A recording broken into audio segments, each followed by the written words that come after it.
Shalom Bapak Ibu. Shalom.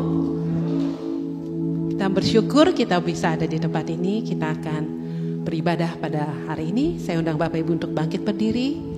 Kita mau angkat pujian Yesus, Kau sungguh baik.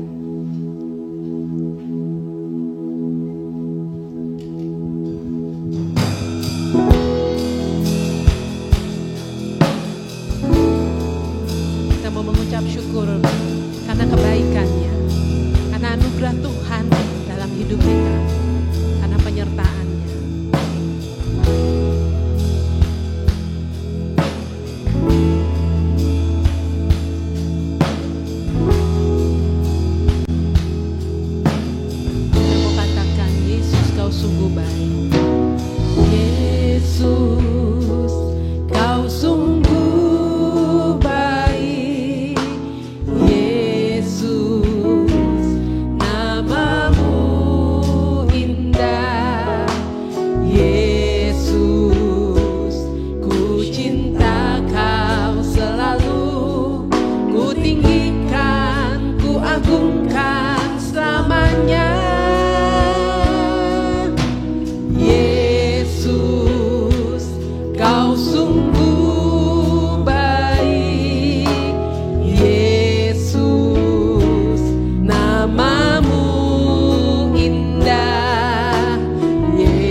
layak terima semua pujian, kemuliaan hanya bagi Tuhan. Kau yang layak, Kau yang layak terima semua pujian, kemuliaan hanya bagi Tuhan. Sekali lagi katakan, Kau yang layak, Kau yang layak terima semua pujian, kemuliaan hanya bagi Tuhan.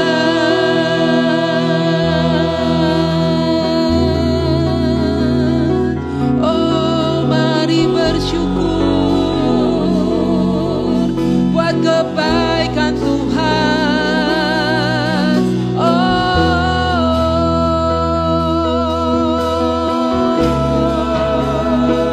syukur bagimu Yesus. Terima kasih.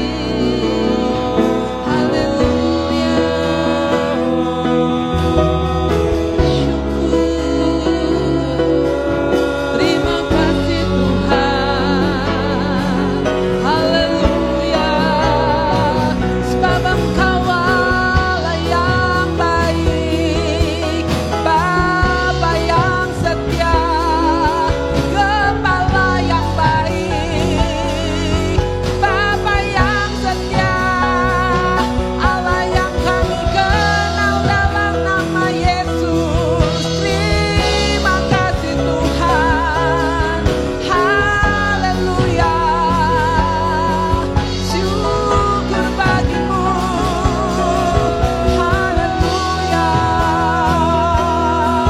Kau dahsyat Tuhan, Kau hebat Tuhan, tiada yang seperti-Mu. Haleluya. Syukur bagimu, syukur bagimu. Terima kasih. Haleluya.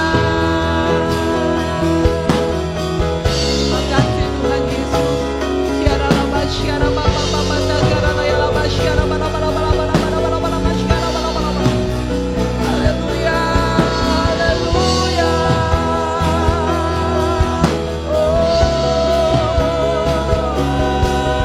Terima kasih. Terima kasih Tuhan.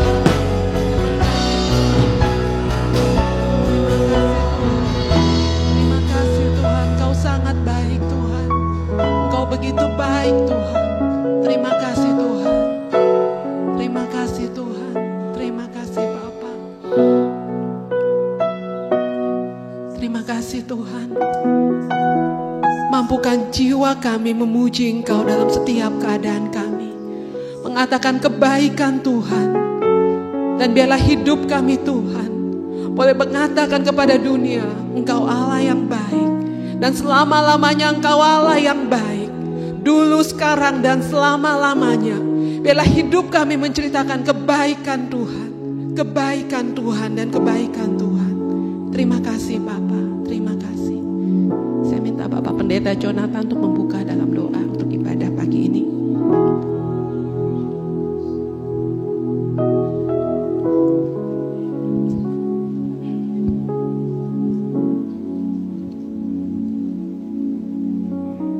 Kita satukan hati, kita mau berdoa. Kami bersyukur Bapak kalau kami boleh diberi kesempatan untuk duduk bersama merenungkan kebenaran-Mu lewat ibadah hari ini. Kalau kami boleh menaikkan syukur dan pujian kehadapan-Mu adalah anugerah dan kemurahan Tuhan. Terima kasih Bapak kalau Engkau masih memberikan kesempatan ini kepada kami untuk datang beribadah.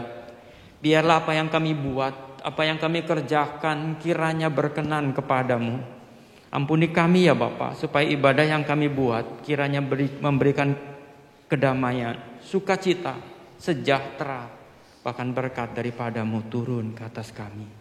Terima kasih Bapa, urapan-Mu turun ke atas kami semua para pelayan Tuhan yang terlibat hari ini. Biar kami semua boleh menjadi berkat dan nama Tuhan dimuliakan. Berikan kami hikmat untuk dapat senantiasa adalah kehendak-Mu yang berkata-kata, yang berbuat, yang melakukannya sesuai dengan talenta dan kemampuan kami. Terima kasih Bapa, berkati umat-Mu yang sudah hadir dengan setia. Kami menyerahkan pula mereka yang sedang dalam perjalanan, kiranya Engkau sendiri yang tuntun mereka tiba dengan selamat. Terima kasih Bapa, segala puji dan hormat kami kembalikan kepadamu. Kami mau buka ibadah ini hanya dengan satu nama, Yesus Kristus Tuhan dan Juru Selamat kami yang kekal. Dan kami alaskan doa ini. Haleluya. Amin. Amin. Tetap berdiri Bapak Ibu, yang rindu memuji Tuhan lambaikan tangan. Amin, haleluya. Kita mau masuki gerbang Tuhan dengan nyanyian syukur. Yuk kita puji Tuhan, kita angkat suara kita. Bapak Ibu mungkin boleh lihat kiri kanannya. Kalau yang berani kasih tahu silahkan kiri kanan boleh dilihat, dikasih salam. Kita katakan mari masuk gerbangnya, haleluya. Mari masuk gerbangnya dengan hati bersyukur. Halamannya dengan pujian, penuhi baitnya dengan apa Bapak Ibu? Yes. Hadiratnya penuh sukacita, sebab Tuhan Dia baik dan anugerahnya kekal selama-lamanya. Amin, haleluya. Sebab Tuhan Dia baik dan anugerahnya kekal selama-lamanya. Amin. Yuk Bapak Ibu tengok kiri kanannya, beri tos, beri salam, katakan mari masuk gerbangnya. Haleluya. Terima kasih Tuhan Yesus. Mari masuk gerbangnya dengan hati bersyukur, halamannya dengan pujian. Haleluya. Penuhi baitnya dengan nyanyian syukur. Hadiratnya penuh sukacita. Mari katakan, yes. Dia baik dan anugerahnya kekal selama-lamanya. Amin. Sebab Tuhan Dia baik dan anugerahnya kekal selama-lamanya. Amin. Sebab Tuhan Dia baik. Sebab Tuhan Dia baik dan anugerahnya kekal selama-lamanya. Amin, haleluya. Sebab Tuhan Dia baik dan anugerahnya kekal selama-lamanya. Amin. Yuk kita sama-sama katakan, sebab Tuhan. Yes, mari Bapak Ibu angkat suaramu. Mari kita angkat hati kita memuji Tuhan, karena Dia adalah Allah yang sangat baik. Haleluya. Sebab Tuhan Dia baik dan anugerahnya kekal selama-lamanya. Ayo Bapak Ibu katakan, sebab Tuhan Dia baik. Yes. Love you Lord. Anugerahnya kekal selama-lamanya. Amin. Sebab Tuhan Dia baik dan anugerahnya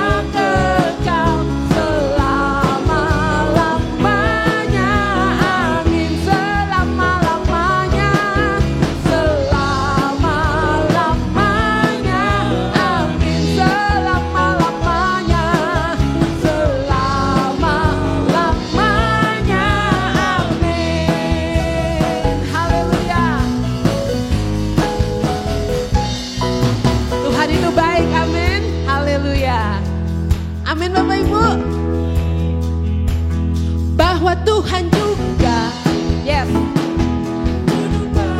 Amin. Yuk kita naikkan pujian ini. Bahwa Tuhan juga. Apa Bapak Ibu? Yes. Amin. Haleluya. Bahwa Tuhan juga penolongku, yaitu Allahku dan gunung batuku. Aku percaya akan Dia, perlindunganku. Aku percaya akan Dia, tanduk selamatku. Aku percaya akan Dia, sang perisaiku, tempat perlindungan yang tinggi. Bahwa Tuhan juga gunung batuku. Haleluya. Bahwa Tuhan juga kota bentengku. Bahwa Tuhan juga penolongku, yaitu Allahku dan gunung batuku. Haleluya. Aku percaya akan Dia, perlindunganku. Aku percaya akan Dia, tanduk selamatku. Aku percaya akan Dia, sang perisaiku, tempat perlindungan yang tinggi. Aku percaya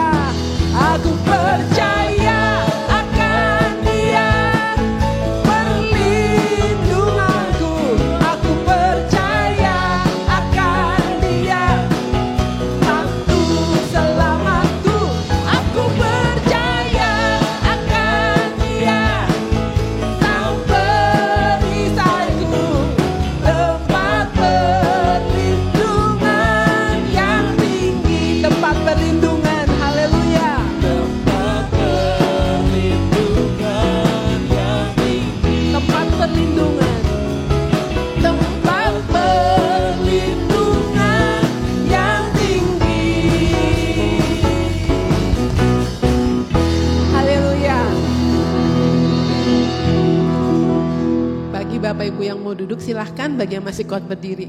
Bapak Ibu, tadi saya sharing sedikit, tanduk selamatku itu sebenarnya tanduk di bait suci ya Om Jo ya. Jadi kalau orang mau mati itu minta tolong megang tanduk itu maka dia selamat gitu ya Om ya.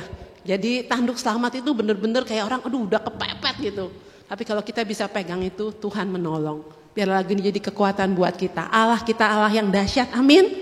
Perlindungannya sempurna, amin. Haleluya, Allah sanggup. Kita mau memuji Tuhan dengan segenap hati kita.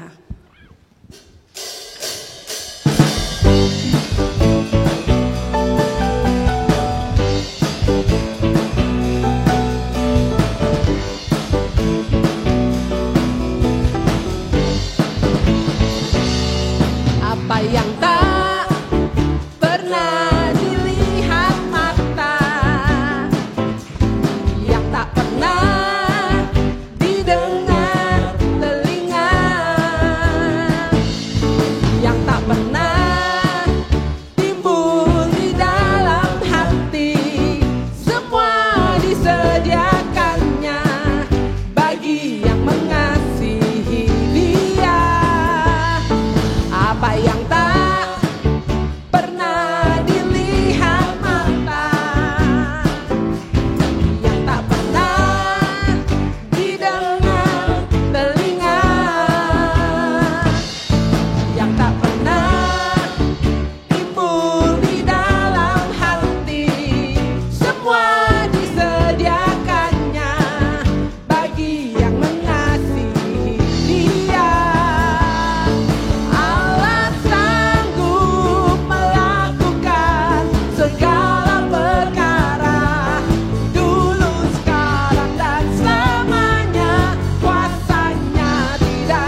Kuasa Tuhan bekerja dengan cara yang tidak kita pahami.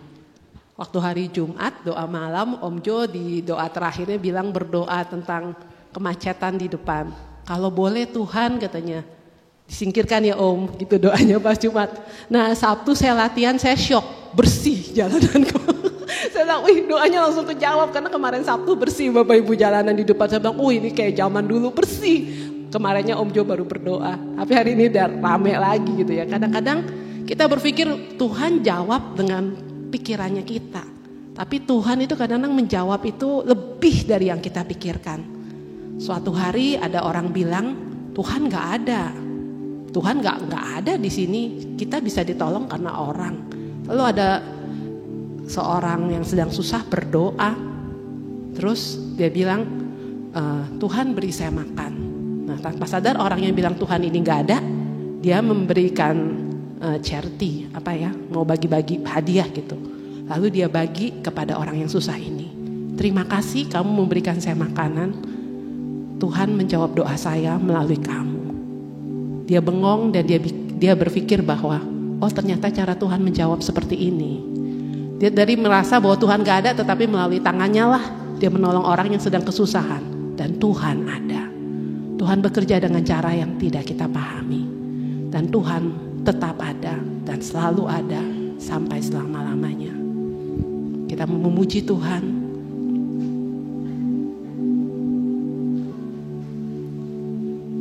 Kita mau menyembah Tuhan.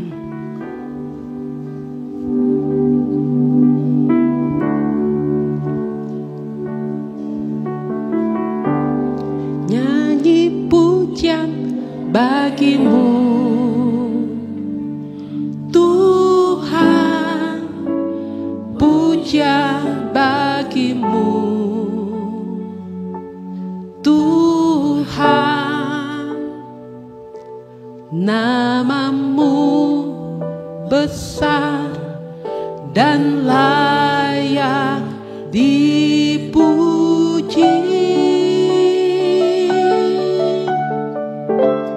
Nyanyi puja bagimu Tuhan, pujian bagimu Tuhan, namamu besar dan layak dipuji. Mari Bapak Ibu saudara untuk bangkit berdiri, kita agungkan Tuhan. Nyanyi puja bagimu Tuhan, pujian bagimu Tuhan, namamu besar dan layak dipuji. Nyanyi pujian bagimu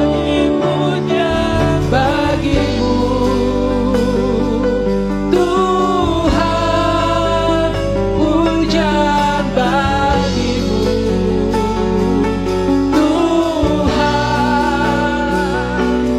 namamu besar dan layak dipuji. Mari Bapak Ibu kita angkat suara kita, katakan nyanyi pujian.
dahsyat Tuhan. Kau ajaib Tuhan. Pekerjaanmu tak terselami. Terima kasih Tuhan. Sebab kau besar, perbuatanmu ajaib, tiada seperti Engkau. Bapak Ibu, jangan lupakan kebaikan Tuhan. Allah yang menolong kita pada masa lalu, Allah yang menolong kita pada saat ini, dan Allah yang akan menolong kita pada masa yang akan datang. Dia adalah Allah yang dahsyat, Dia adalah Allah yang besar, Allah yang kita kenal di dalam nama Tuhan Yesus. Tiada seperti Engkau, sebab Kau besar, oh, sebab Kau besar, perbuatanmu ajaib, tiada seperti Engkau, tiada seperti Engkau, sebab Kau besar, perbuatanmu ajaib, tiada seperti Engkau,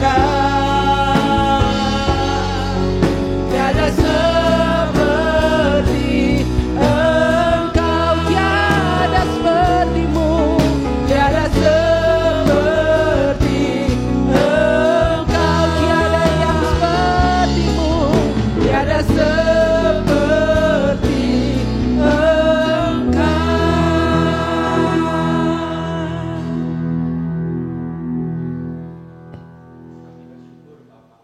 Kami boleh diberi kesempatan untuk sama-sama menaikkan syukur kami kepadamu. Biarlah apa yang sudah kami buat berkenan kepadamu ya Tuhan. Roh Kudus yang ada di dalam kami, ajar kami untuk mengerti firman-Mu, supaya hidup kami ini boleh berjalan sesuai dengan jalan Tuhan. Ampuni kami ya Bapa kalau kami salah. Mungkin tindakan kami membuat orang lain kecewa. Mungkin tindakan kami membuat banyak orang tidak suka. Ampuni kami ya Tuhan. Ubahkan diri kami masing-masing sesuai dengan kehendak-Mu, supaya kami boleh berbuah dan banyak orang dimenangkan karenanya. Terima kasih Bapa, kami bersyukur atas segala kebaikan Tuhan. Dalam nama Yesus kami mau sambut firman-Mu dan kami alaskan doa kami. Amin. Shalom. Silakan duduk, puji Tuhan. Kalau kita boleh ada hari ini, yang sama-sama kita boleh beribadah. Nah, hari ini sebenarnya adalah sesuatu hari yang istimewa. Kalau orang di sana merayakan hari raya yang namanya menang, bagi mereka mengatakan kemenangan. Nah, saya mau berikan sedikit gambaran dalam kita semua kalau sebenarnya kita ini ada di dalam satu area yang kita katakan agama yang kita anut, kita katakan kita beragama yang namanya Kristen. Kita juga ada orang beragama yang namanya Katolik, ada orang beragama yang namanya Buddha dan sebagainya. Banyak agama-agama di bumi ini. Tetapi ada 3 agama yang mempunyai satu rumpun yang sama yang kita kenal namanya Abraham. Orang suka klaim Abraham adalah bapak mereka. Dan mereka suka mengatakan agama yang dianut Abraham apa? Ada orang berkata dia adalah agama si A. Yang Yahudi mengatakan dia agama Yahudi. Kemudian kekristenan mengatakan siapakah Abraham itu? Apakah Abraham juga beragama Kristen? Saya mau bilang enggak, semuanya salah. Semuanya salah. Kita memang mempunyai satu rumpun yang sama, mengacu kepada Allahnya Abraham. Orang Israel mengatakan bahwa Allah mereka adalah Allah Bapa, itu yang dikenal dengan nama Allah Abraham, Ishak dan Yakub. Mereka selalu berkata itulah agama yang mereka punya. Agama Bapa Abraham, Ishak dan Yakub. Apakah Abraham agamanya adalah Yahudi? Enggak juga. Nah, itu sebabnya mengapa kita sama-sama, karena Abraham bukan orang Yahudi. Kita jangan salah, kita pikir Abraham orang Yahudi. Bukan, Abraham bukan orang Yahudi. Kalau gitu Abraham orang apa? Ya saya nggak tahu Abraham tuh orang apa. Yang jelas orang Yahudi belum ada. Jangan kita salah kaprah, kadang-kadang kita salah kaprah ini. Pikir Abraham itu orang Yahudi, bukan. Saya mau bilang sama sekali, bukan orang Yahudi. Justru dari Abraham baru keluar Ishak. Dari Ishak baru keluar Yakub. Mengerti maksud saya ya? Dari Yakub baru keluar 12 suku. Dari 12 suku Yehuda itu adalah salah satu dari 12 suku.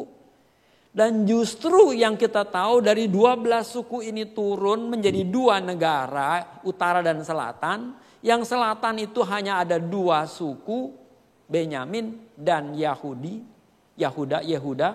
Dan 10 suku yang ada di utara yang kemudian ditawan dan kemudian hilang. Kemana larinya nggak tahu. 10 suku itu bercerai-berai ke seluruh negara, nggak kembali ke Yerusalem. Hanya 2 suku yang kemudian ditawan ke Babel. Nah, ditawan ke Babel 70 tahun kemudian dikembalikan oleh Tuhan lewat Yeremia. Yeremia memimpin bangsa ini. Anda perhatikan sejarah ini sejarah penting banget. Yeremia memimpin bangsa ini pulang ke Yerusalem membangun bait Allah. Bait Allah yang pertama yang dibangun Salomo itu sudah diruntuhkan. Dan kemudian bait Allah yang kedua yang dibangun oleh Yeremia ini berdirilah di Yerusalem. Saya salah. Ezra yang membangun ini. Dan kemudian Yeremia dipulangkan kembali dan dia membangun benteng Yerusalem. Yaitu tembok Yerusalem. Nah, 2 kejadian ini istimewa. Sehingga bangsa Israel punya tempat penyembahan. Ketika mereka pulang dari Babel ke Yerusalem. Mereka tidak menamakan dirinya Yehuda lagi. Mereka nggak menyamakan dirinya Benyamin lagi karena ada 2 suku itu doang. Mereka pulang ke Yerusalem menyatakan dirinya Yahudi. Nah, inilah bangsa Yahudi sampai sekarang kita kenal. Mulailah satu-satu pulang, yang dari suku mungkin Menashe, yang dari suku Ruben, yang dari suku macam-macam suku, yang 10 suku yang entah berantah kemana-mana. Pulanglah. Ada orang bilang, adalah satu suku yang ke China katanya. Adalah satu suku yang ke Indonesia. Adalah satu suku yang kemana, saya nggak tahu. Apakah betul, teliti sendiri. Tapi yang jelas itulah bangsa ini. Jadi kalau dibilang Abraham bangsa Yahudi, belum. Kapan Yahudinya dia? Terus Abraham jadi Kristen. Siapa bilang Kristen aja baru muncul abad pertama? Jadi nggak mungkin ya. Apalagi agama yang lain mengatakan bahwa dia adalah agama mereka. Lah agama mereka baru muncul abad ke-7. Mengerti maksud saya ya? Agama siapa? Nah, dari sini kita bisa mengerti bahwa kita tahu satu rumpun. Nah, kita mau bahas hari ini, dari rumpun inilah maka muncul tradisi yang namanya Paskah. Tolong ditampilin, Fit. Muncul yang namanya tradisi Paskah. Anda tahu Paskah itu apa? Ini tema kita hari ini, mati, bangkit, dan berbuah. Nah, apa itu Paskah? Kalau kita bilang Paskah itu, nah kita ambil ayatnya dulu dari sini. Saya mau mulai dari sini dulu lah. Nah, sebelum kita bicara Paskah. Aku berkata kepadamu, sesungguhnya jikalau biji gandum tidak jatuh ke dalam tanah dan mati. Perhatikan baik-baik, saya kasih tanda warna beda ini. Jikalau, ada kata jikalau, karena ini penting banget. Biji gandum tidak jatuh ke dalam tanah dan mati. Jadi kalau biji gandum nggak jatuh ke tanah, mati. Jatuh ke tanah bisa, tapi belum tentu bisa yang namanya tumbuh. Mati bisa. Nah, di sini kalau dikatakan jatuh ke tanah dan mati dan tetap 1 biji saja. Jadi kalau yang penting jatuh ke tanah, kalau nggak jatuhnya ke tanah dia nggak bisa tumbuh. Nah, mesti jatuh ke tanah dan mati, ia tetap 1 biji saja. Tetapi jika ia mati, ia akan menghasilkan banyak buah. Itu sebabnya mengapa tema kita di sini mati, bangkit, berbuah. Nah, Jadi mati, bangkit itu tumbuh berbuah. Nah kalau hidup kita ini enggak seperti itu, maka kita enggak bisa yang namanya menjadi bagian dari rancangan Tuhan kepada kita. Oke, nah kita mau lihat sekarang lagi. Ini yang namanya saya mau katakan yang penting yang buat kita bahas. Kok saya salah? Oke, nah yang namanya Paskah. Apa itu Paskah sebenarnya? Nah karena ayat ini berkaitan dengan istilah Paskah, mati.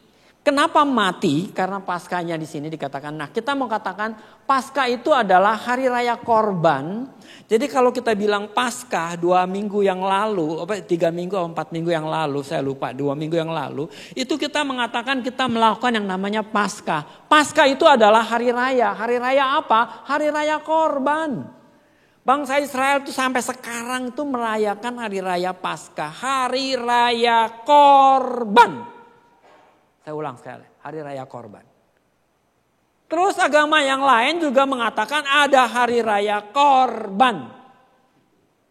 Setiap tahun 1 kali. Bedanya itu Israel melakukan ingat betul karena agama mereka agama yang dianut oleh Abraham bapa mereka dan itu diajarkan oleh Musa lewat Musa lah maka mengumpulkan dan menjadikan satu ajaran yang namanya kitab dan kitab itu yang mereka pegang sampai sekarang kitab Tanakh. Anda tahu kitab Tanakh? Kitab Tanakh itu adalah kitab kumpulan dari bangsa Yahudi. Yaitu kumpulan dari pertama ada 5 kitab pertama itu adalah kitab Torah. Yang mereka sebut kitab Torah. Itu adalah 5 kitab Musa. Dan mereka juga punya kitab nabi-nabi. Dan kedua kitab nabi-nabi. Semua kitab nabi-nabi dan kitab Torah serta kitab sejarah. Mereka kumpulkan menjadi satu. Kitab sejarah itu adalah kitab kejadian bangsa Israel. Itu kitab raja-raja dan kitab Tawarikh. Kita supaya ngerti ya, ini Alkitab kita ya. Kadang-kadang kita nggak ngerti ya. Anda boleh catat, boleh simpan, boleh mengerti. Karena ini jarang-jarang saya ngomong kayak begini. Jadi kitab Tanakh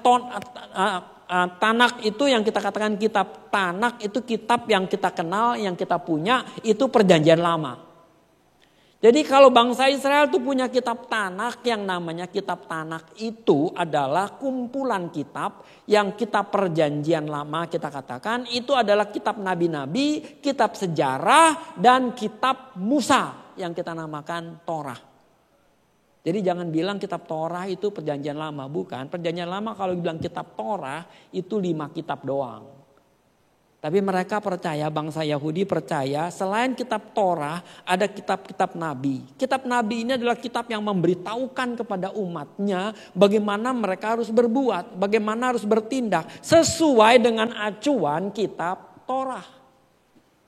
Sama kita juga punya perjanjian baru.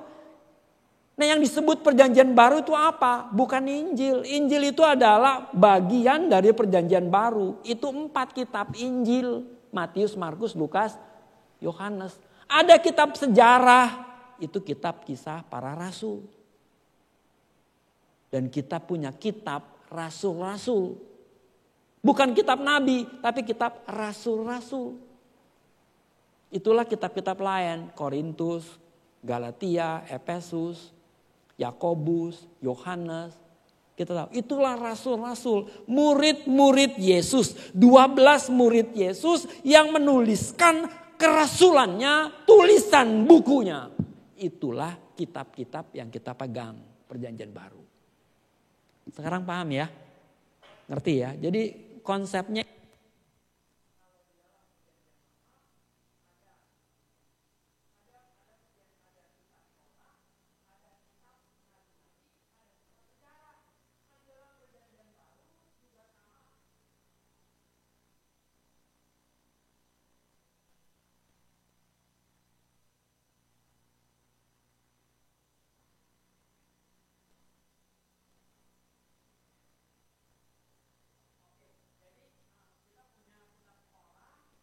Ini penting banget buat kita pahami Alkitab kita. Jadi kalau kita baca, kita ngerti lebih mudah memahami. Nah, sekarang kita kembali kemari. Jadi hari raya Korban itu adalah hari raya di mana mereka mengenang kembali peristiwa di mana bangsa Yahudi, bangsa Israel ini keluar dari Mesir. Ketika mereka keluar dari Mesir, jadi kalau kita katakan mereka bebas dari perbudakan di tanah Mesir, mereka keluar dari Mesir, mereka bersorak-sorai memuji Tuhan karena mereka keluar dari tempat perbudakan. Nah, sebelum mereka keluar dari Mesir, maka mereka yang bersukacita ini, mereka ada korban. 1 hari sebelum mereka keluar, mereka harus mengorbankan 1 anak domba atau binatang. Kemudian darahnya diambil, dipercikkan ke jenang-jenang pintu. Jenang-jenang pintu itu kayak kita bilang kusen. Nah, itu di kiri, di kanan, di atas. Itu secara nggak langsung simbolik Yesus, salib. Jadi mereka harus mengambil darah, memercikkannya di jenang-jenang pintu atau di kusen pintu. Jadi kalau malaikat Tuhan melihat darah di jenang pintu itu, maka keluarga yang punya tempat itu selamat dari kematian. Kematian apa? Anak sulung. Nah, anak sulung ini semua anak sulung. Nggak peduli mau orang, mau binatang, atau apapun juga. Pokoknya anak sulung mati. Termasuk binatang. Nah, di sini kita bisa lihat ada korban. Nah, itu sebabnya mengapa mereka yang percaya, mereka selalu memercikkan itu di jenang pintu. Dan itu adalah hari raya yang mereka katakan Paskah. Pas lewat. Jadi jadi lewat. Malaikat Tuhan melewati keluarga itu ya dari kematian. Nah, ini adalah hari raya korban. Apa makna Paskah bagi umat Tuhan? Bagi kita tuh Paskah itu apa? Kita tidak melakukan korban. Kita bikin korban. Bangsa Israel sampai sekarang merayakan korban. Paskah. Orang seberang agama yang lain merayakan hari raya korban. Sebelum Paskah, bangsa Israel melakukan yang namanya puasa. Sebelum 1 bulan, 40 hari sebelum Paskah, mereka berpuasa 40 hari lamanya. Ini bangsa Israel, saya mau kembali. Sampai sekarang sebelum Paskah mereka melakukan yang namanya puasa.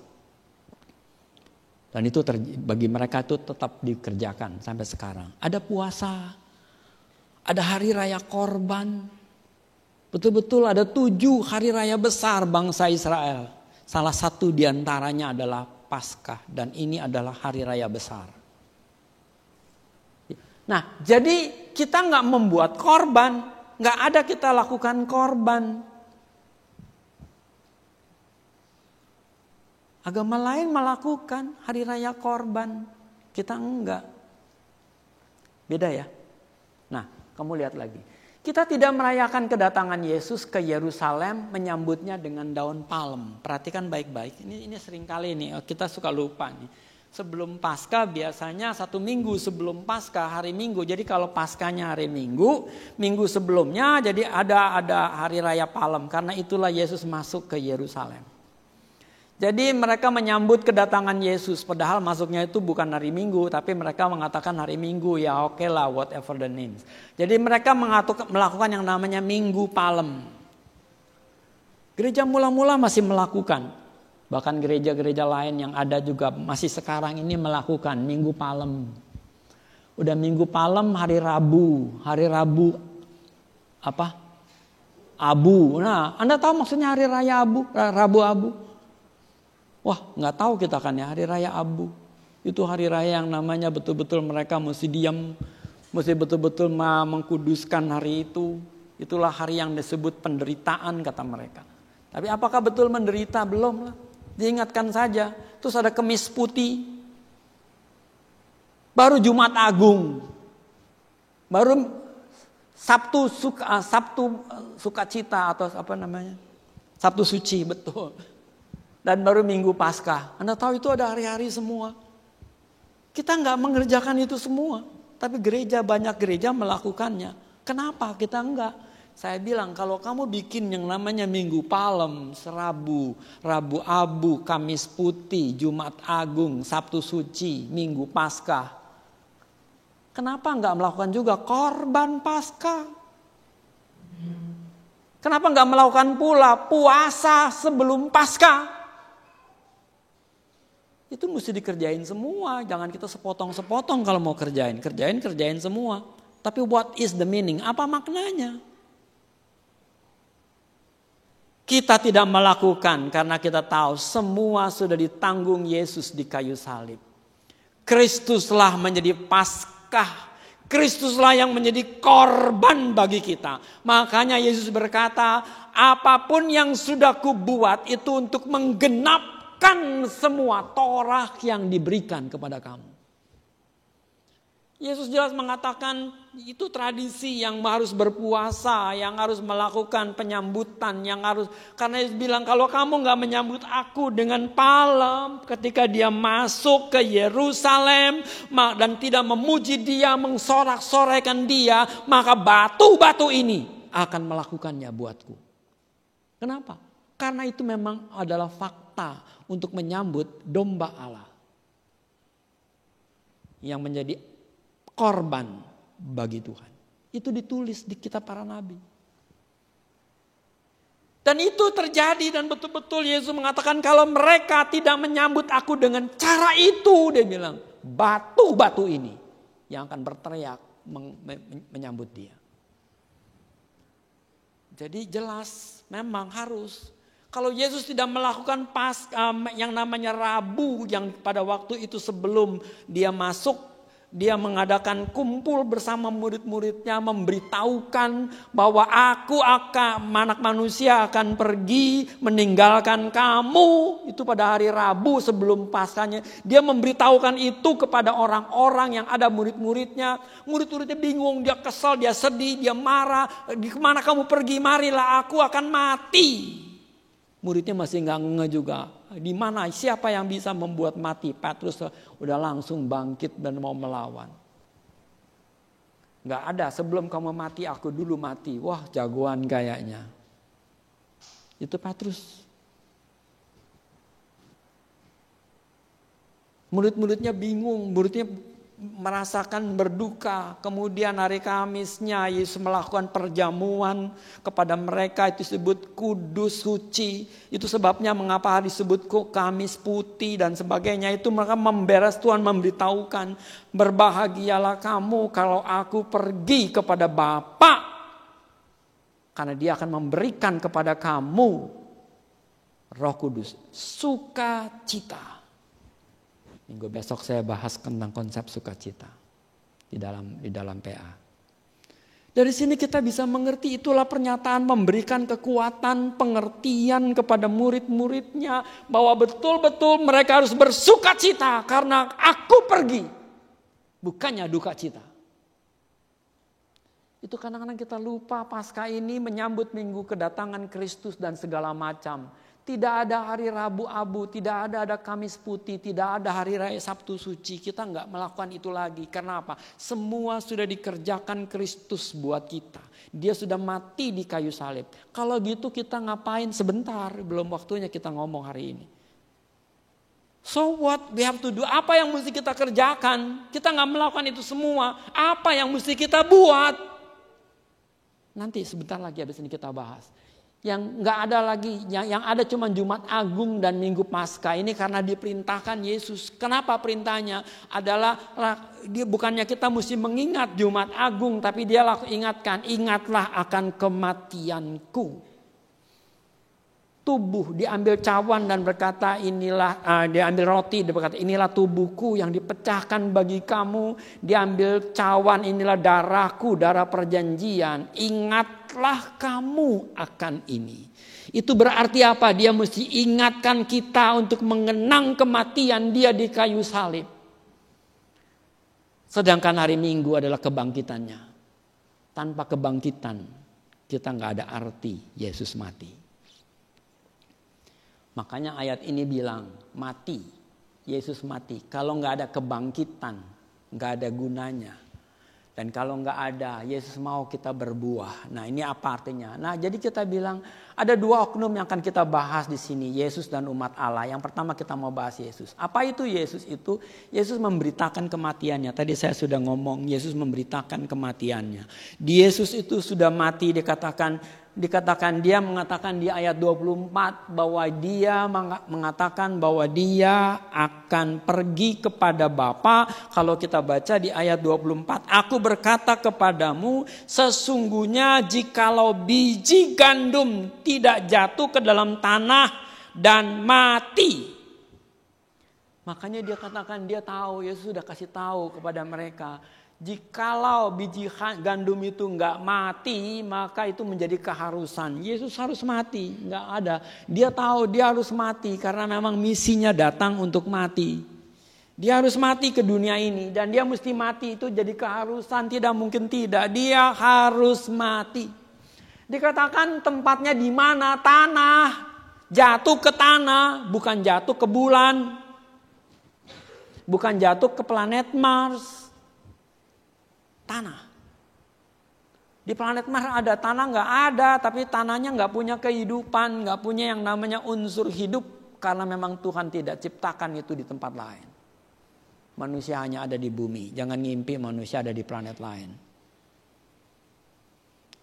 Yesus hanya datang ke bumi, tidak ke planet lain. Itu sebabnya mengapa kita mesti tahu dia tanah, mati. Jadi ini bicara tentang tanah dan mati. Yesus mesti jatuh ke tanah. Kalau dia tidak mati tetap satu. Dikata Yesus bilang kalau dikatakan jikalau dia tidak mati dia tetap satu. Jikalau satu saja. Jadi kalau dia nggak mati, biji itu nggak mati, maka kita akan tahu satu. Jadi kita pegang terus nggak mati. Tapi kalau dia mati, betul-betul jatuh ke tanah dan mati, maka dia akan tumbuh. Makanya bersyukur kita. Kalau Yesus nggak mati, nggak ada keselamatan buat kita. Nggak ada beda dengan yang lain. Nggak ada beda dengan bangsa Israel. Nggak ada beda dengan bangsa yang lain. Sama. Makanya Yesus harus mati. Nah kalau dia mati, nah ini dikatakan Yesus harus mati. Supaya apa? Ada keselamatan. Kalau nggak mati dia nggak ada keselamatan. Kalau nggak mati, Adam tetap di dalam kondisi dosa. Ingat dosa Adam, ini yang menyebabkan kita ini ada. Dosa Adam, Alkitab berkata kalau kamu makan buah ini kamu mati. Adam kamu mati. Memang ada mati. Harus mati. Enggak Yesus mati pun ada mati. Betul. Tapi kematian Adam adalah kematian yang betul-betul mati karena memang dosa. Tapi itu akan kekal selama-lamanya di dalam dosa yang kekal. Adam mati. Di mana dia? Di alam maut. Dia akan masuk ke dunia yang namanya alam maut. Orang semua mati masuk ke alam maut. Itu yang ada pada waktu zaman sebelum Yesus. Orang mati semua masuk ke alam maut. Gak ada satupun yang kemana-mana. Masuk ke alam maut. Alam maut itu apa? Tempat siksaan. Orang bilang sekarang neraka barangkali. Untungnya orang yang masih beriman kepada Abraham dipisahin. Orang-orang yang percaya kepada Abraham, Bapak Abraham dan keturunannya dengan ajaran-ajarannya itu dikumpulkan bersama dengan Bapak Abraham. Tetapi di mana? Alam maut. Cuman hanya ada pisah yang memisahkan jurang. Mereka bisa ngobrol satu sama lain. Tapi dipisahkan oleh jurang. Jurang yang tidak dapat terseberangi. Ingat cerita yang kaya dan yang miskin. Anda tahu ya cerita di dalam Lukas pasal 16. Orang kaya mati dan orang Lazarus juga mati. Kemudian Lazarus duduk di pangkuan Abraham yang mati di sono. Dua-duanya di alam maut. Begitu pula dengan Abraham di alam maut. Jelas Abraham ada di alam maut. Itu mati. Dosa Adam ini. Mereka di alam maut ngapain? Nunggu siapa? Janji Tuhan akan keselamatan. Apa janji Tuhan? Dia akan mengorbankan korban dan kemudian korban itu dipercikkan, kemudian korban itu menjadi penghapus dosa. Itu yang ada di dalam Allah berjanji kepada Adam, Adam mengajarkan kepada anaknya, anaknya mengajarkan kepada anaknya sampai kepada Abraham, dan Abraham terus ingat akan janji ini. Karena itu dia pegang janji itu, makanya Allah pisahin. Tunggu nak, kapan korban itu datang. Jadi semuanya dikumpulin bersama dengan Abraham. Di luar Abraham, di sono. Orang yang percaya Abraham tapi gak melakukan Abraham punya tugas, maka di sono juga kita pun sama. Tinggal percaya kepada siapa. Oke, nah ini adalah dosa Adam. Ditanggungnya gimana? Yesus harus mati disalib karena dia adalah korban domba Allah yang mengangkat dosa dunia ini. Yang sudah dikasih tahu kepada Adam, sudah dikasih tahu kepada Abraham. Abraham juga tahu, dikasih tahu kepada Ishak, dikasih tahu kepada Yakub, dan Yakub juga kepada 12 anak-anaknya. Dan di sini kita tahu Ishak juga diingatkan lagi, ingat ini ambil anakmu korbankan. Wah, Ishak bilang anak gue satu-satunya yang cuman punya ini doang disuruh korbankan.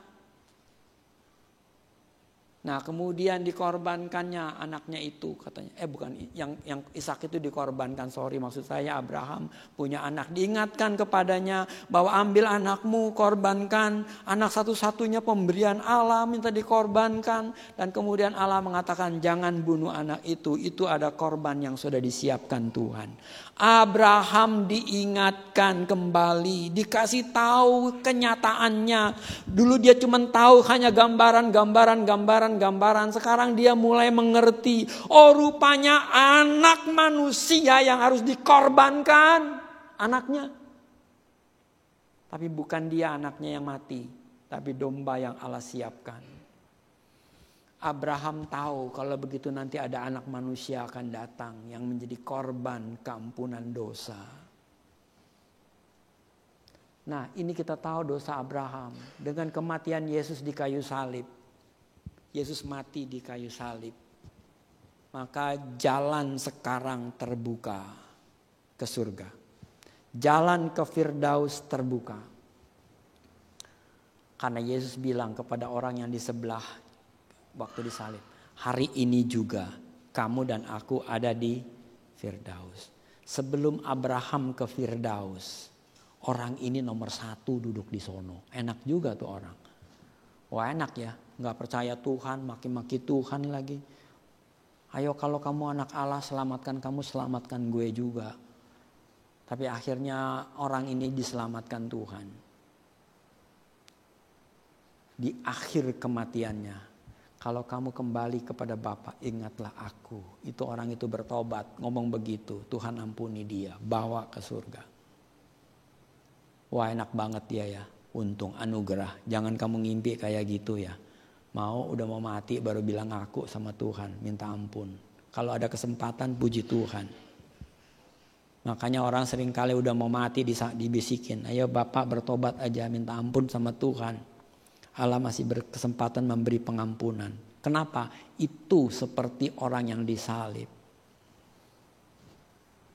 Kalau dia sadar, dia ngeh, dia ngaku dosa, minta ampun, aman. Kalau dia nggak sadar, ini ingat ya, kalau kita sekarang bersadarlah dan kita yakin. Makanya dikatakan ada jalan ke Firdaus. Ada jalan keselamatan, terbuka. Kenapa? Tirai terbelah, itu bicara pintu terbuka, tirai terbelah dari atas ke bawah. Kamu tahu tirai itu bukan tirai yang kayak gini yang kita punya ini, tirainya tipis ya, agak tebal. Tirai di bait Allah itu nggak sembarangan. Karena itu yang memisahkan antara ruang kudus dengan ruang yang maha suci. Nggak gampang terbelah. Ya itu sebabnya terbelah, tirai terbelah artinya pintu surga terbuka. Bertemu dengan Bapa langsung seketika. Itu hanya melalui Yesus, domba Allah. Makanya ketika Yesus mati di kayu salib, dia 3 hari, kemana dia 3 hari? Turun kemana? Ke alam maut. Ngapain? Ketemuin si Abraham. Bawa Abraham dengan orang-orangnya ke sana. Kalau sekarang kamu mati, kumpulnya kemana? Ke Firdaus. Hari ini juga nanti malaikat Tuhan yang jemput kamu, dibawa ke Firdaus.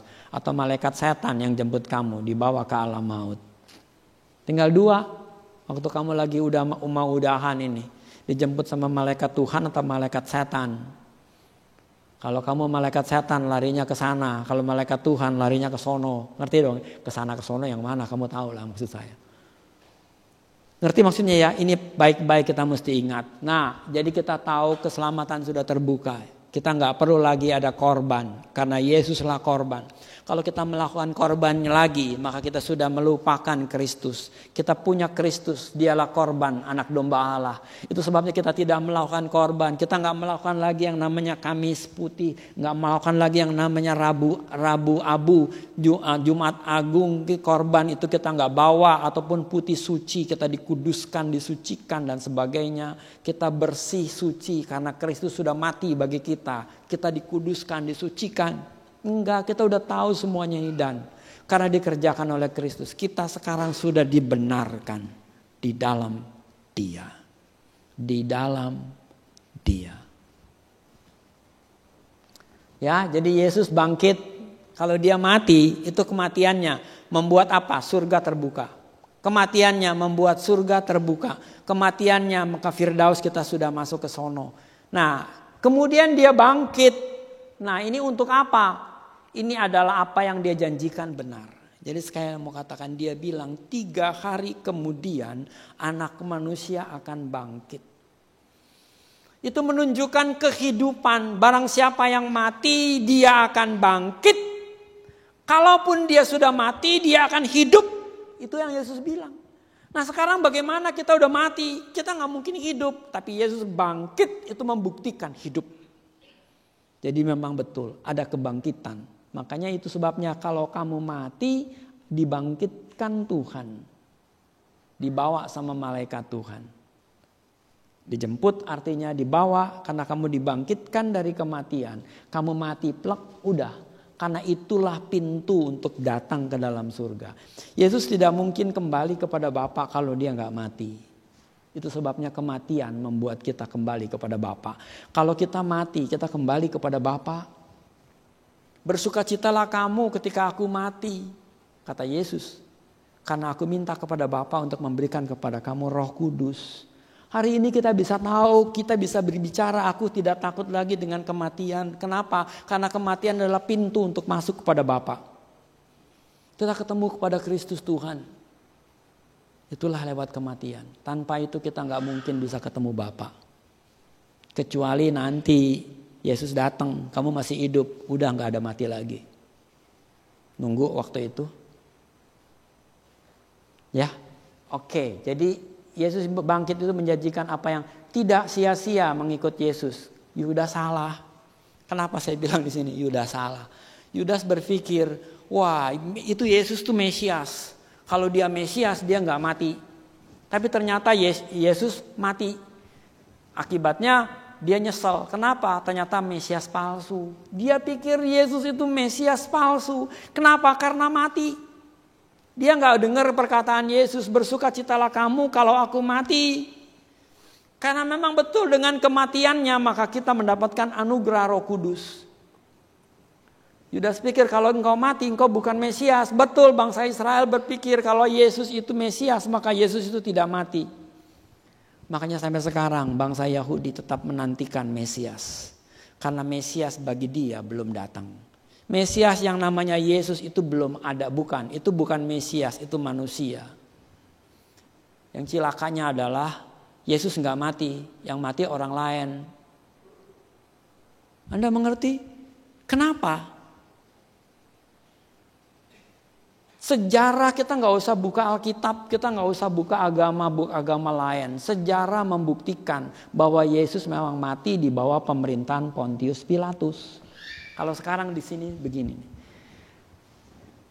Indonesia merdeka pada tanggal 17 Agustus tahun 1945. Percaya nggak kamu? Siapa bilang, kata orang Malaysia? Enggak. Indonesia enggak merdeka tanggal 17 Agustus. 17 Agustus itu kemerdekaan gue, bangsa Malaysia. Kamu percaya? Itu dapat wangsit dari orang lain, dari Tuhanku yang tanggal 17 itu kemerdekaanku, bukan kamu. Kamu tuh palsu. Kamu percaya? Karena kita punya bangsa, kita punya tahu, kita punya memang bangsa kita sudah dibuktikan, sejarah membuktikan, sekali lagi sejarah membuktikan. Kita nggak bisa pungkiri sejarah, kita nggak bisa memungkiri keadaan bangsa di dunia ini. Yesus memang mati. Orang-orang semua sejarawan bangsa dulu tulis bukunya Yesus mati di bawah pemerintahan Pontius Pilatus. Itu jelas sejarah. Kita punya iman. Pengakuan iman rasuli. Yesus menderita di bawah pemerintahan Pontius Pilatus. Mari kita percaya tetap Yesus yang mati sebagai domba, sebagai Paskah kita. Sehingga kita tidak perlu lagi mengingat merayakan Paskah. Domba Allah sudah datang dan dia sudah mengambil dosa kita. Kita pun bangkit nanti dan itu sudah pasti. Karena Yesus bangkit. Ada kehidupan kekal setelah kematian. Betul. Ini yang mau tidak lagi berkuasa atas kita semua. Atas kematian Yesus tidak berkuasa. Karena dia bangkit. Kalau dia nggak bangkit, maut masih berkuasa. Nah, yang terakhir Yesus bilang berbuah banyak. Apakah Yesus berbuah banyak? Murid-muridnya muncul seperti Kristus, itu buahnya. Yesus cuma satu. Tadinya Yesus cuma sendiri, melakukan mujizat sendiri, membuat tanda-tanda ajaib sendiri, mengerjakan pekerjaannya sendiri, semua sendiri, semua sendiri. Satu, Yesus cuma dia doang. Tapi ketika dia mati, siapa yang melakukannya? 12 murid. Makanya 12 murid semuanya sekarang menjadi Kristus baru. Menjadi Yesus yang baru. Apa yang Yesus kerjakan sekarang dikerjakan oleh 12 murid. Bahkan dikerjakannya jauh lebih besar daripada Yesus. Yesus cuma kerjain di Yerusalem, Yudea, Samaria. Yerusalem, Yudea, Samaria. Yerusalem, Yudea, Samaria. Enggak lebih. Itu doang. Tapi muridnya. Yerusalem, Yudea, Samaria, Efesus, Eropa. Itu muridnya. Murid-muridnya bertindak, bekerja jauh. Paulus sampai ke Roma, ke Italia. Markus itu sampai ke Mesir. Terus Thomas sampai kemana? India. Ada gak yang ke Indonesia? Murid-murid Yesus. Dari sini kita bisa mengerti bahwa ada kabar, berita. Bahwa Yesus mati, sekarang tumbuh murid-muridnya. Muncul seperti Kristus. Ada 12, 72, 120 murid. Ini bukan 72, salah saya. 70. Nah, jadi berkembang. Kalau ditanyakan Matius, Markus, Lukas, itu di mana? Itu kan bukan 12 murid Yesus, betul. Murid yang mana? 70 murid. Jadi Matius, Markus, Lukas itu namanya tercatat di dalam 70 murid. Catatan siapa Pak? Catatan sejarawan. Saya lupa sih, mesti saya masukin data-datanya. Ada. Saya baca bukunya, betul ada namanya Matius, Markus, Lukas. Di situ semua. 120 murid, ini yang ring 3. Kalau 12 murid ring 1, 70 murid ring 2, 120 murid ring 3. Terus berkembang ya, sampai sekarang. Injil diberitakan, ada banyak orang-orang yang martir. Banyak orang-orang yang sama seperti Yesus, mati di kayu salib juga seperti Yesus. Petrus contohnya. Jadi ke seluruh dunia. Nah, sekarang gimana dengan kita? Maknanya itu apa? Mati, bangkit, dan berbuah.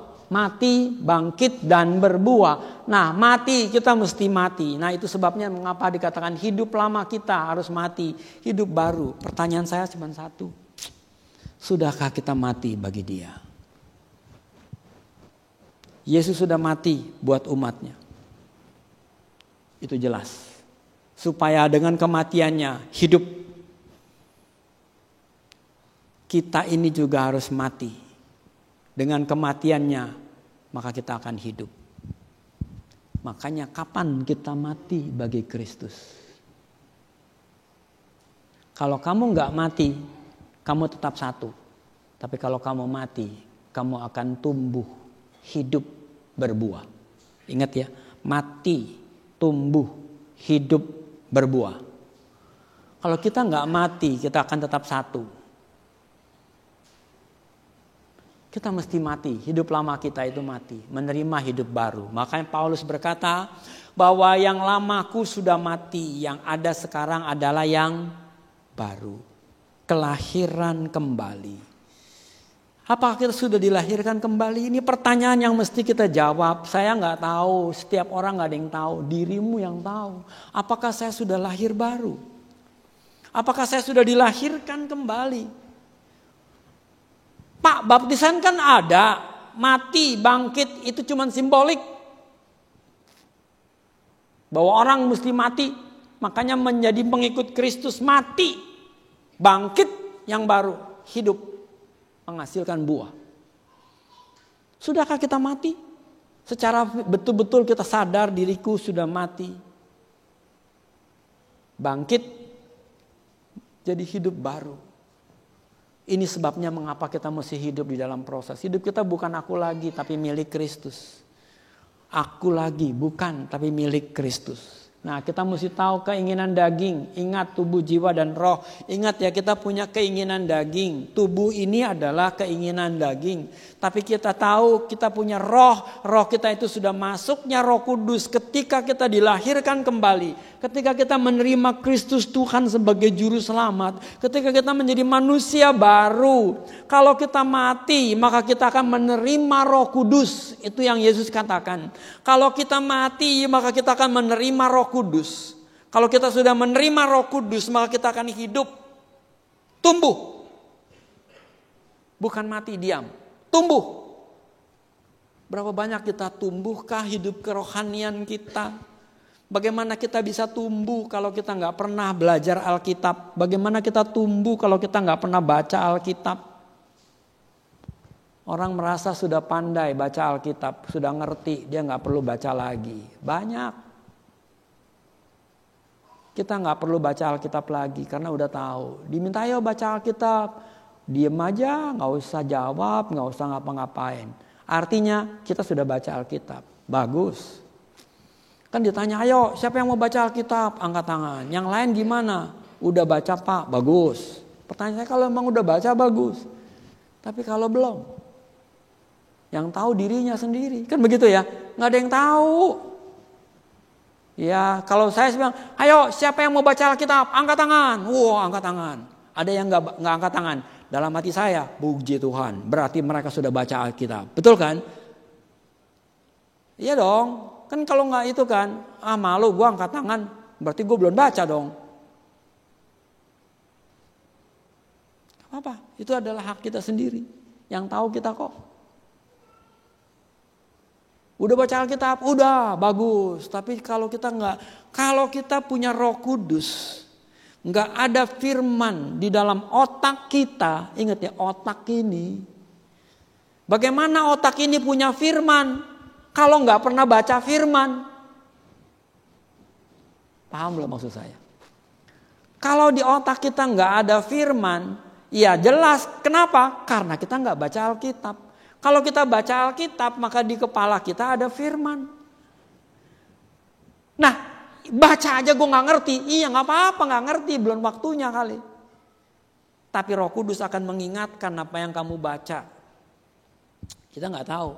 Otak kita ini bisa menampung semua yang kamu baca tanpa kamu sadari. Contohnya anak kecil. Kamu ngajarin deng. Ini anaknya badal banget. Gue udah ajarin berkali-kali. Dia gak ngerti juga. Denger gitu. Udah pergi lagi tuh anak. Kita gak tahu. Udah masuk belum yang kita ajarin. Tahu-taunya muncul 3-4 tahun kemudian. Anak itu ngomong. Seperti yang kita ngomong dulu. Rupanya masuk juga ya yang gue ajarin ke dia. Iya. Dia gak tahu. Itu masuk ke dalam batin manusia. Itu dalam. Anak kecil tuh gak ada yang namanya barier untuk menolak. Makanya hati-hati anak kecil tuh kamu ngomong apa masuk semua itu. Gak ada barier, gak ada pertahanan.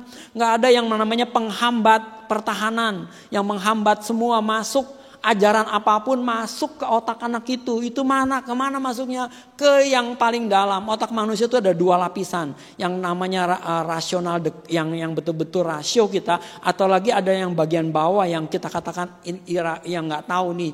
Ini letak otak bagian dalam. Ini kita gak ngerti nih. Masuknya kemari. Karena gak ada barir pertahanan. Langsung cemplung masuk ke dalam. Kemana? Tempat yang paling bawah otak ini. Makanya gak heran anak itu kita udah dulu kita diajarin ding. Kita gak tahu yang ngajarin siapa. Benih-benih itu masuk ke dalam dia. Ya tahu-taunya udah gede anak itu jadi pemberontak. Anak itu menjadi melawan. Anak itu jadi nggak sehat. Kenapa? Gue nggak ngajarin yang nggak bener kok. Betul kamu. Tapi kenapa nggak tahu siapa yang jaga anak itu waktu kecil? Waktu masih kanak-kanak. Mungkin ada unsur-unsur benih-benih yang dimasukkan yang tanpa disadari. Hari ini kita bisa belajar. Ingat sekali lagi itu otak manusia. Jadi saya mau katakan hari ini ayo bacalah Alkitab. Puji Tuhan, saya senang ada anak Tuhan yang ngikutin baca Alkitab. Wih, mantap dalam hati saya. Puji Tuhan. Ya, walaupun gak ngerti gak apa-apa, baca aja. Ntar juga dikasih tahu sama Roh Kudus. Yang penting masuk dulu ke otak kita. Pak, saya gak bisa baca, Pak. Gak apa-apa, gak bisa baca. Sekarang ada Alkitab, cetek, pencet aja tuh tombol, denger tuh suaranya. Ada HP buat apa kalau kita gak mau baca Alkitab? Sekarang bukan Alkitab kayak gini lagi, HP, Alkitabnya di HP kan. Coba, ada yang bawa Alkitab di sini? Puji Tuhan kalau ada yang bawa. Semuanya HP katanya. Iya kan, betul kan? Sekarang HP tab namanya. HP Alkitab. Barangkali, bener kan? Iyalah, nggak ada yang bawa lah. Mana Alkitabmu? Dia keluarin HP-nya. Cek, nih, wih mantap. Ya kan sekarang mantep kan, nggak ada yang bawa lah, sekarang nggak ada yang perlu bawa lagi. Alkitab gue ada di HP katanya. Terus dibaca nggak? Tiap hari gue bawa kok. Tiap hari sih dibawa, tapi nggak dibaca, bisa aja kan. Ingat bacalah, karena itu yang akan mengisi otak kita ini. Kamu tidak akan pernah mengerti Alkitab kalau kita nggak pernah baca.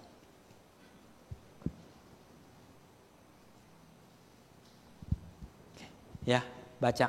Nah kalau kita nggak, kan tadi kemarin ini saya pernah ngomong, kalau kita baca 3 pasal 1 hari, setahun baru selesai. Setahun, 3 pasal tiap hari. Makanya tekun nggak kita bacain tiap hari 3 pasal, 3 pasal. Terus setahun lamanya. Kalau kita sampai selesai 1 tahun, saya angkat topi, salut. Kenapa? Kamu pasti orang tekun, orang yang tekun, setia. Nggak gampang loh baca Alkitab. 3 pasal tekun setia. Kalau kamu cuma 1 pasal kan nggak bosen kan kalau 1 pasal. Kalau 3 pasal, aduh belum habis gua nih, aduh mas lebih lama kan? Iya tapi kalau kamu tetap tekun 1 tahun kelar. Tapi kalau enggak 1 pasal 3 tahun baru kelar. Ya kalau ikutin saya satu pasal tiap hari 1 pasal kan? Saya kasih 1 ayat, tapi sebenarnya saya harapin baca 1 pasal. Saya kasih 1 ayat kan, atau ayat itu cuma rangkuman dari pasal itu. 1 ayat yang penting itu, dan isinya apa. Tapi sebenarnya kamu baca itu 1 pasal. Kalau kamu baca renungan pagi yang saya kasih, 1 pasal itu. Jadi Mazmur 42 hari ini kan. Salah saya. Ayo Mazmur berapa? Nah, jadi kalau kamu baca satu pasal doang, satu pasal satu hari 3 tahun baru kelar. Saya juga bilang, aduh 3 tahun nih kelar nih, baru gak apa-apa lah. Tapi saya udah mulai dari kontinu. Dulunya saya musuh acak-acakan kalau kasih itu. Udah lama dulu acak-acakan mulu. Saya bilang kalau acak-acakan ini susah banget ya. Akhirnya kita gak ketahuan kita udah baca apa belum. Nah mulailah saya biar udahlah gue baca, gue rutin aja lah. Maka saya mulai tadinya dari kitab Tawarikh sebenarnya. Terus kamu udahlah nggak apa-apa lah, saya mulai dari yang rutin. Yang penting rutin lah. Nah mulailah saya bikin. Dari mana saya mulai? Ya tadinya raja-raja, terus Tawarikh. Ya yang paling jelas itu adalah dari Ezra. Ezra, Nehemia, Esther, Ayub, udah kelar tuh. Siapa yang udah baca mulai dari Esther, Ezra, Nehemia, Esther, Ayub. Itu kelar semua tuh. Kalau ikutin renungan itu dari kitab Ezra, Nehemia, Esther, Ayub. Sekarang Mazmur. Setahun baru kelar. Bener, setahun enggak, 3 tahun baru kelar. Kalau satu ayat yang kita baca, maka berapa tahun? 85 tahun baru selesai. Belum udah pulang duluan kan gitu kan. Belum kelar tuh baca. Apalagi kalau sekarang umurnya 12 tahun. 12 tahun tambah 85. 90-an belum kelar itu ayat kan gitu kan. Kalau sekarang umur 70. Kamu bisa bayangkan kan ya. Jadi ayo speed. Daripada gua nggak baca-baca. Ayo speed up. Karena itulah yang membuat kita tumbuh. Ingat ya, kita nggak mungkin supaya otak kita ini penuh dengan firman Allah. Otak kita ini diisi Alkitab. Beneran saya mau bilangin kamu. Kalau kita punya Alkitab semua dengan Alkitab, maka kita akan menjadi bijak dalam banyak hal. Kita nggak gampang marah. Nah itu yang penting buat kita ingat ya. Nah dikuburkan. Ini makanya ada baptis. Kita dibaptis selam. Gampang, enak. Ngajarinnya gampang. Baptis. Itu artinya cemplung, mati. Bangkit. Hidup. Berbuah. Harusnya begitu. Nah jadi harus mati. Untuk memperoleh keselamatan. Jadi kalau kita nggak mati. Kita nggak akan pernah mendapatkan keselamatan. Saya ingatkan. Kalau kita nggak korban diri. Mati. Itulah korban. Itulah korban kita kepada Tuhan. Mati. Kedagingan kita. Bukan hidupku lagi. Tapi Kristus yang hidup di dalam aku. Itu yang mesti kita pegang. Bukan aku lagi. Tapi Kristus yang hidup di dalam aku. Nah kita gak mungkin bisa kita Kristus yang hidup di dalam aku. Kalau kita gak punya firman. Bagaimana mungkin kamu bisa hidup di dalam Kristus kalau kita nggak punya firman? Bagaimana kita bisa mengikut Kristus kalau kita nggak tahu apa yang Yesus minta kita jalankan? Kalau ada orang di depan saya, orang itu bilang, Jonathan, ikut gue. Saya tinggal ngikutin aja kemana dia pergi. Gampang kan ya? Gampang. Tapi, Jonathan, ikut gue. Mana orangnya? Nggak kelihatan. Terus kemana saya mesti pergi? Ke depan, ke kiri, ke kanan, atau ke belakang? Nggak ada. Tetapi kalau ada Alkitab, itu petunjuk jalan. Alkitab berkata, suluhku, terangku, jalan. Jadi jalannya kelihatan, terang. Karena itu Alkitab. Yang membuat kita bisa jalan. Nggak ada petunjuknya, nggak ada orang di depannya. Tapi Alkitab itu memberikan terang pada jalanku ke depan. Kelihatan. Itu sebabnya penting ya. Ayo jangan ragu. Bacalah Alkitab. Jangan lemah. Yang sudah mulai ayo spirit bangkit. Ya, itu sebabnya tidak tinggal di dalam dosa. Ingat ada kata jika. Yesus bilang jika kita nggak mati kita tetap satu.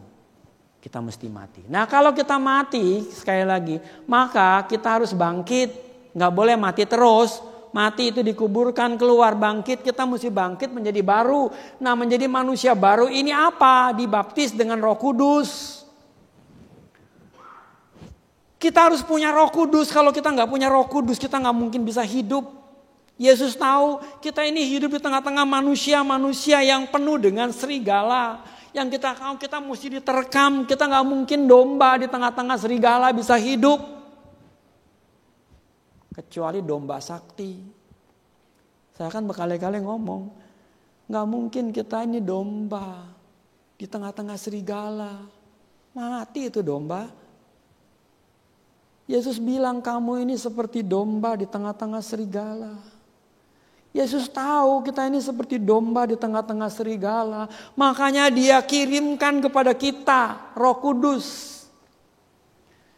Makanya kita menjadi domba sakti kalau ada Roh Kudus.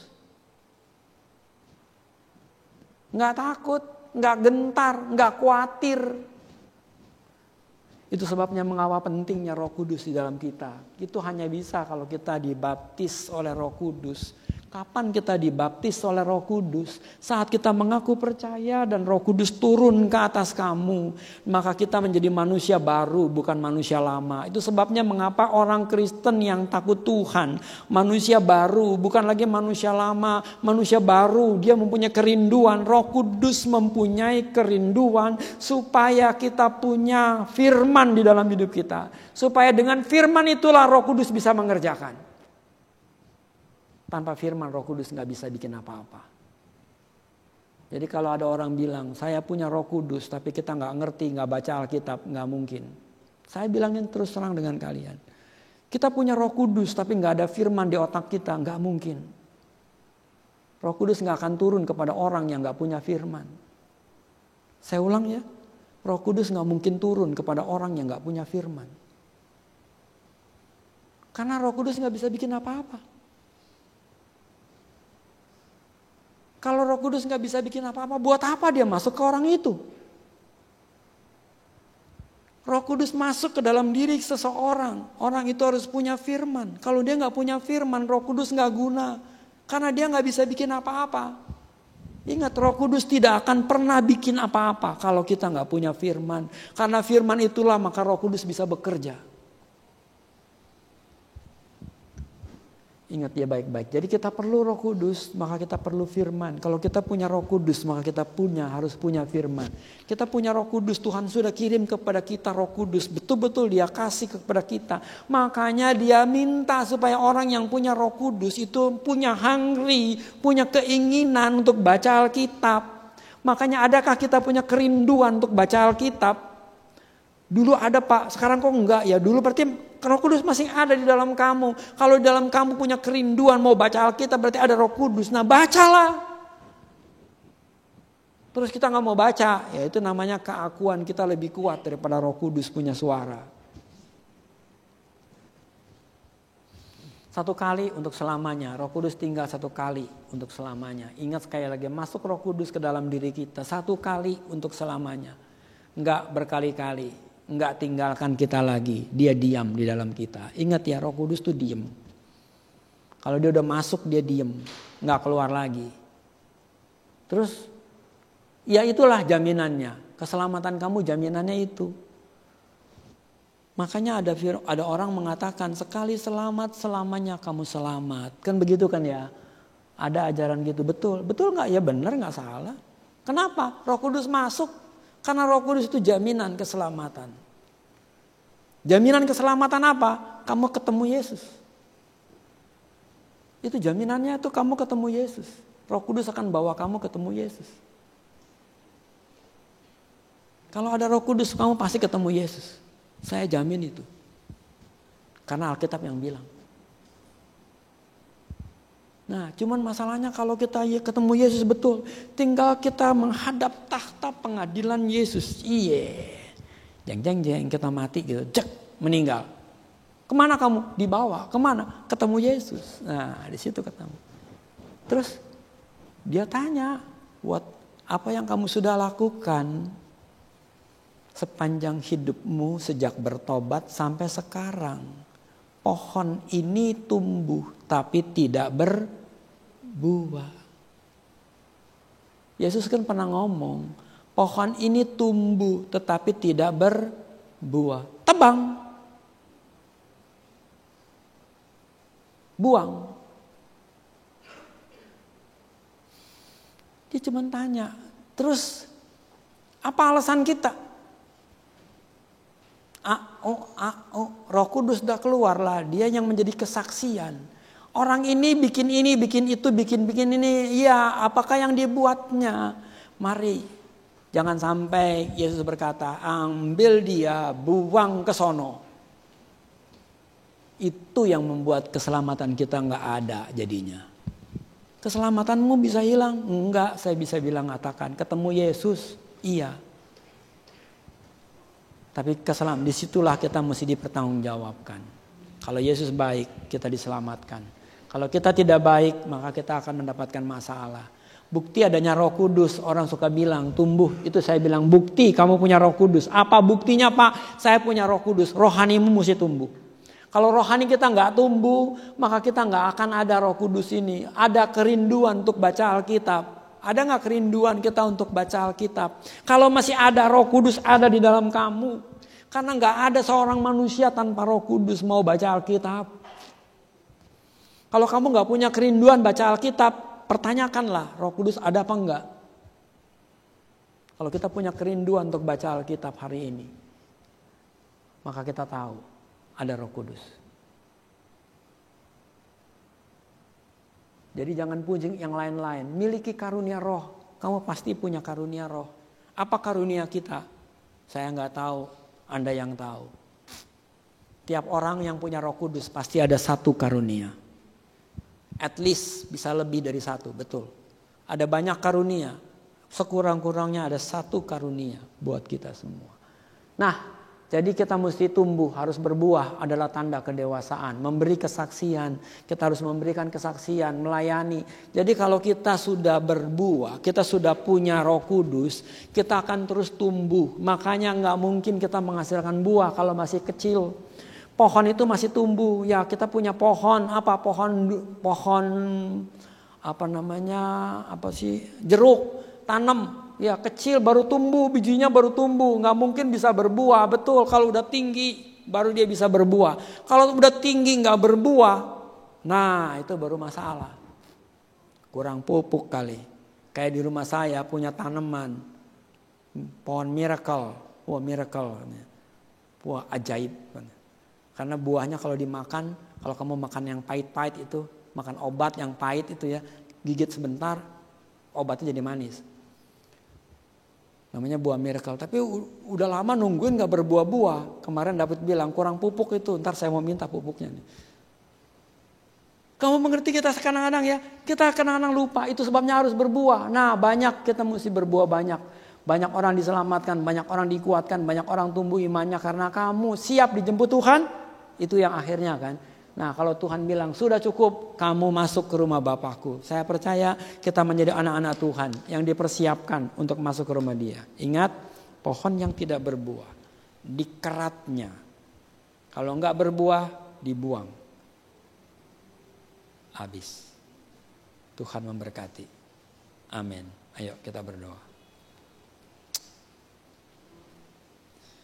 Mari kita renungkan firman Allah hari ini.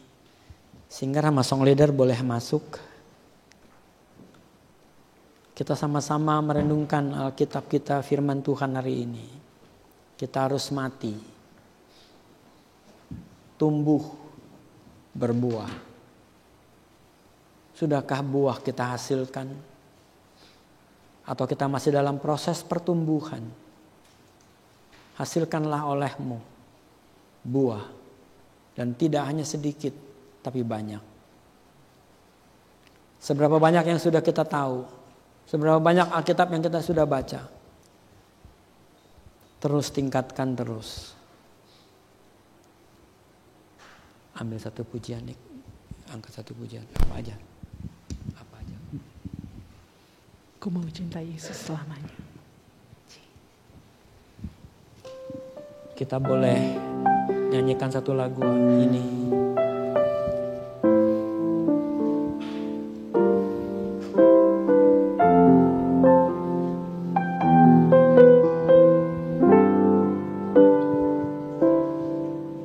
Ku mau cintai Yesus selamanya.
Ibu yang dikasihi Tuhan, sudahkah kita siap untuk jadi alat dalam tangan Tuhan?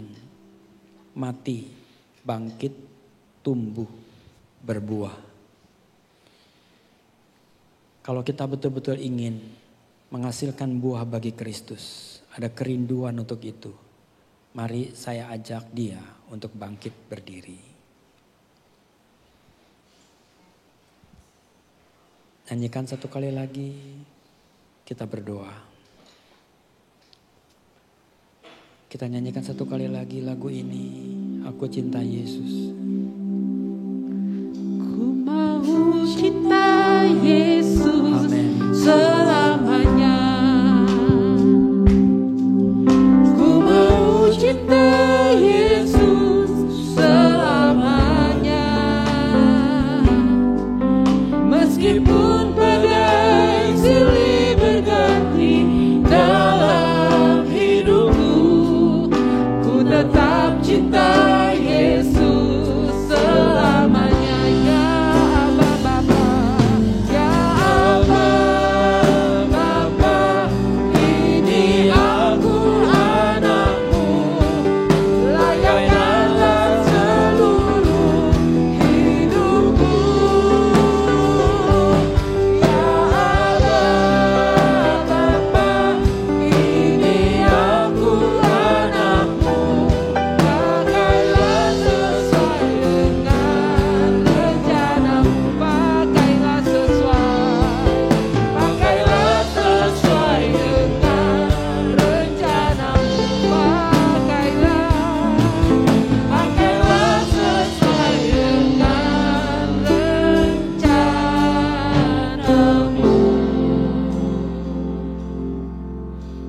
Bapa di surga, kami datang padamu. Inilah anak-anak Tuhan yang bersama-sama dengan hamba-Mu ini mengucap syukur atas kebaikan Tuhan, kematian-Mu di kayu salib, menjadikan kami baru, menjadikan kami hidup baru. Ajarkan kami terus lewat Roh Kudus yang Kau sudah taruh di dalam kami, supaya kami punya kerinduan untuk terus merenungkan firman-Mu, baca firman-Mu, supaya kami tumbuh di dalam pengenalan yang benar akan Kristus, sehingga kami boleh menghasilkan buah, dan buah kami boleh dirasakan oleh orang-orang di sekitar kami. Ampuni kami ya Bapa bila kami salah di dalam berkata, bila kami salah di dalam bertindak, bila kami salah di dalam berbuat tidak sesuai dengan kehendak-Mu bagi kami. Tuhan, ampuni kami ya Bapa, jadikan kami alat di dalam tangan Tuhan, menjadi terang, menjadi berkat bagi orang-orang di sekitar kami, bagi nama Tuhan dimuliakan. Bapa, seringkali kami salah, seringkali kami bertindak tidak berkenan. Ampuni kami ya Tuhan, biar terus ingatkan Roh Kudus supaya kami hidup di dalam takut akan Tuhan. Bapa, inilah umat-Mu yang sudah menyerahkan hidupnya dalam tangan Tuhan, yang mau Kau pakai menjadi alat dalam tangan-Mu, berkarya bagi kemuliaan Tuhan, dan nama Tuhan dimuliakan. Dalam nama Yesus, biarlah hikmat, kasih, marifat dari Allah turun ke atas kita semua. Dalam nama Yesus kami berdoa. Amin. Kita akan mendengarkan pengumuman.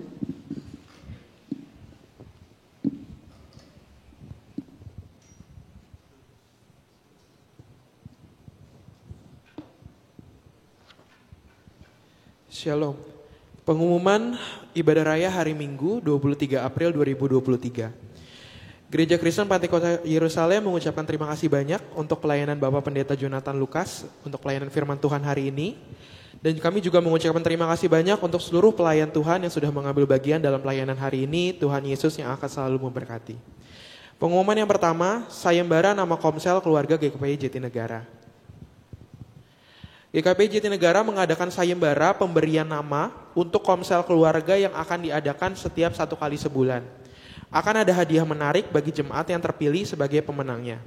Sayembara nama Komsel Keluarga GKPI Jatinegara akan ditutup dan diumumkan pada Minggu 7 Mei 2023. Bagi jemaat yang ingin berpartisipasi dapat menghubungi sekretariat kepada Saudari Sandy Sintike.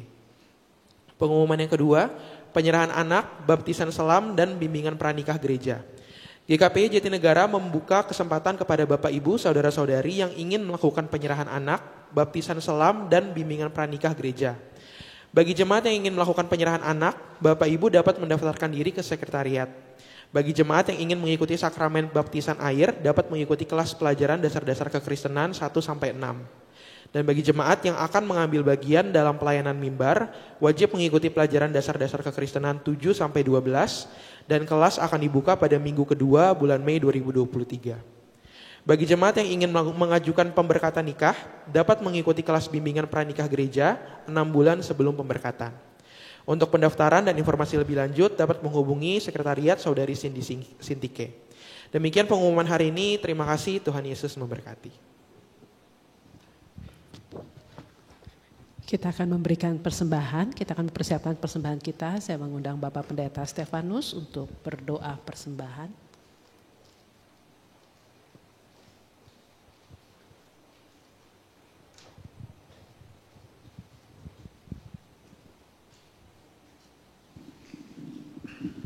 Bapak Ibu, kita berdoa untuk persembahan. Tuhan Yesus,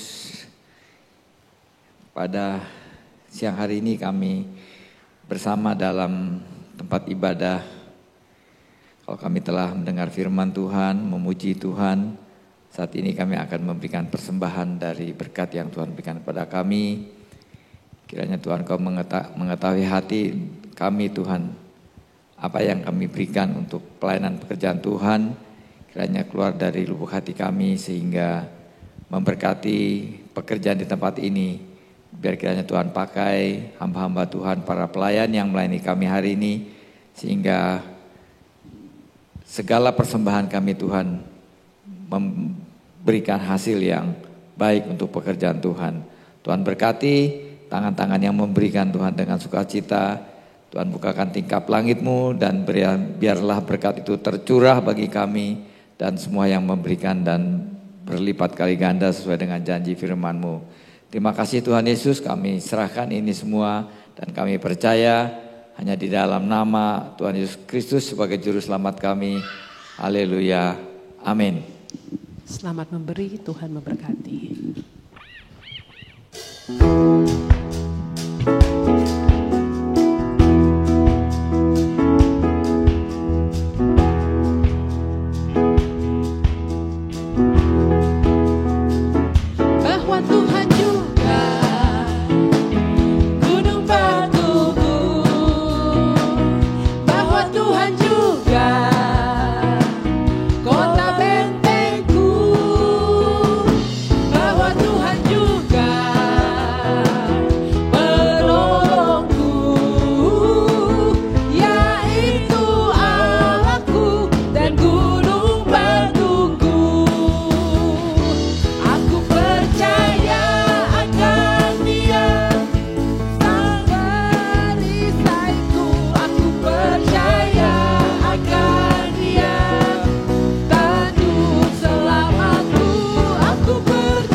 Mari kita satukan hati, kita mau berdoa buat ibadah hari ini. Terima kasih Tuhan buat segala kemurahan Tuhan, kasih karunia dan hikmat-Mu yang Tuhan sudah berikan kepada kami sepanjang ibadah ini berlangsung dari awal sampai selesai.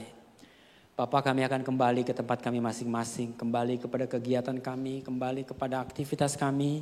Kiranya hikmat Tuhan boleh turun kepada kami dan kami betul-betul bisa menerima kasih karunia-Mu.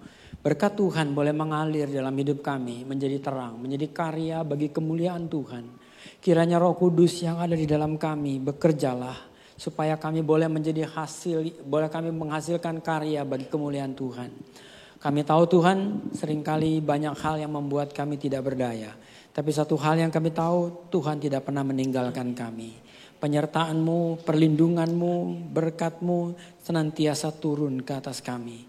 Kami juga berdoa buat negeri dan bangsa kami Indonesia. Tuhan tolong negeri ini, jauhkan dari segala macam kerusuhan. Biarlah Roh Kudus boleh terus membimbing, dikirimkan kepada bangsa ini. Sehingga bangsa ini boleh mengenal Kristus Tuhan sebagai Juru Selamat. Roh pertobatan boleh turun ke atas negeri dan bangsa ini. Pakai Pak Jokowi, para menteri dan aparatur pemerintahan, badan legislatif, yudikatif. Sama-sama boleh menegakkan keadilan dan kebenaran di negeri ini. Terima kasih Bapak. Inilah kami, pakai kami boleh menjadi terang bagi kemuliaan Tuhan. Kita meminta berkat dari Tuhan, kita angkat tangan sama-sama. Turunlah kiranya berkat Allah, damai sejahtera, sukacita, anugerah, kasih dan kemurahan. Turun ke atas kita semua lewat Yesus Kristus. Dan penyertaan Roh Kudus menyertai kita sekalian. Karena itu pergilah pulang, terimalah damai dan sukacita ini, jadilah terang, jadilah berkat mulai dari rumah tanggamu. Lingkungan tempat di mana kau ada, dimanapun kau berada, nama Tuhan dimuliakan lewat hidupmu. Dalam nama Yesus kami sudah berdoa.